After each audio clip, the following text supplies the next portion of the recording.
Hello and welcome to our Media Studies video. This acts as an introduction as to the GCSE in terms of the curriculum and any assessment, both exam and non-exam, that takes place.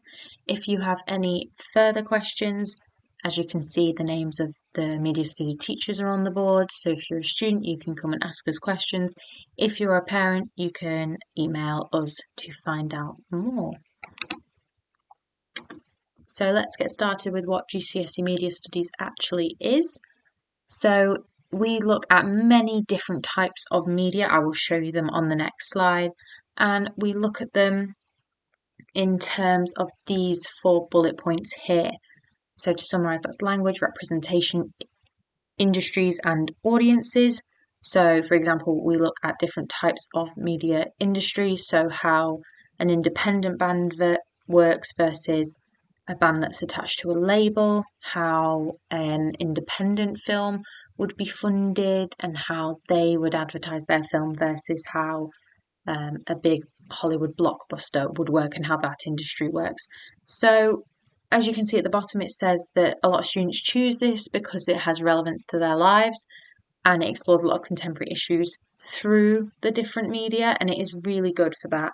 It's a very up-to-date course and it does constantly update itself so that we are always teaching contemporary forms of media and looking at the history of it. So this is a very full page, but as you can see down here, this is just a list of the different types of media. So every single piece of media that we look at tends to have a comparative element. So if we look at the top, we've got the first ever episode of Doctor Who here versus a newer BBC series, His Dark Materials. We've got on the other side here the launch of BBC Radio 1 in 1967 versus Kiss Radio Now. Below that we have different adverts through time and how advertising changed. And again, if we go back a step and look at representation, advertising is something that we do look at representation in a lot as well. We've got 2 different types of magazines, 2 different newspapers here. The newspaper front cover changes every single year. So what we have on the screen here at the moment is what the current cohort are learning in 2025 to 2026.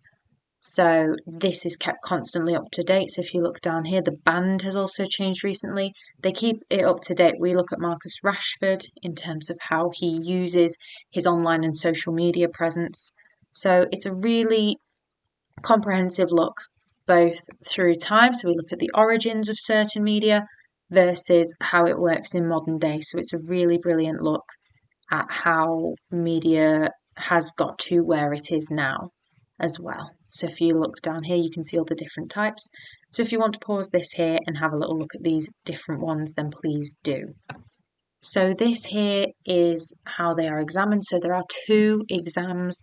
This is the first one, where as you can see a lot of the close study products, which is what these are examined. So it focuses on media language and media representations in the first half, and then the second half focuses on the other 2 aspects that you're examined on here.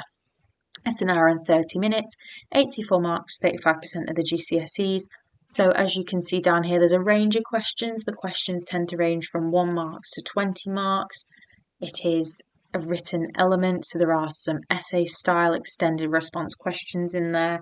There are 12 marks in there, so again it's about a mark a minute, so they will be looking at some extended responses there. So if they like English, it's different in a way in the sense you're talking about modern elements, but it does have that written response that works as well.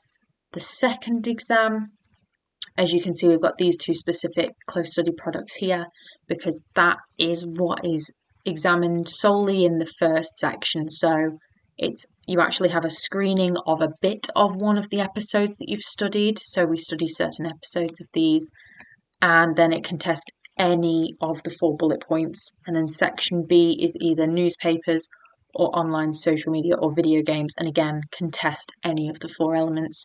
It's again an hour and a half, 35% of the GCSEs, and again a varied length of questions from anything from 1 to 20 marks. Here we have the non-exam assessment, which if you can see here, it is 30% of the GCSE, so it's got really similar weighting to each of the individual exams. You get given 5 options on what you wish to create. The student picks one, and then they have a whole term working on this. We tend to start this at the end of year 10. They work on it till Christmas of year 11. So as it says here, the briefs change every year. So this is the briefs that have just been sat by the year 11 cohort in 2025. And they have to produce a statement of intent, so a bit of writing, 200 words as to why they've done what they've done, and then a media product for an intended audience as well. And then this is some examples on what they have created. Now this is only one piece from 6 different students.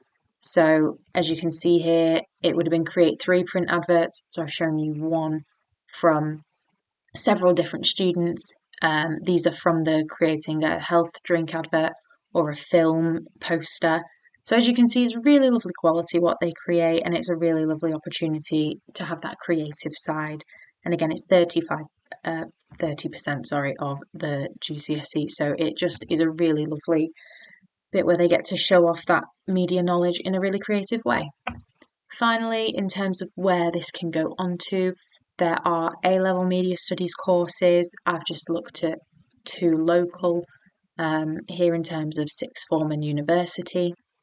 But there is further education available, and then also because of the broadness of what we study, it can help develop knowledge for a lot of different future careers as well.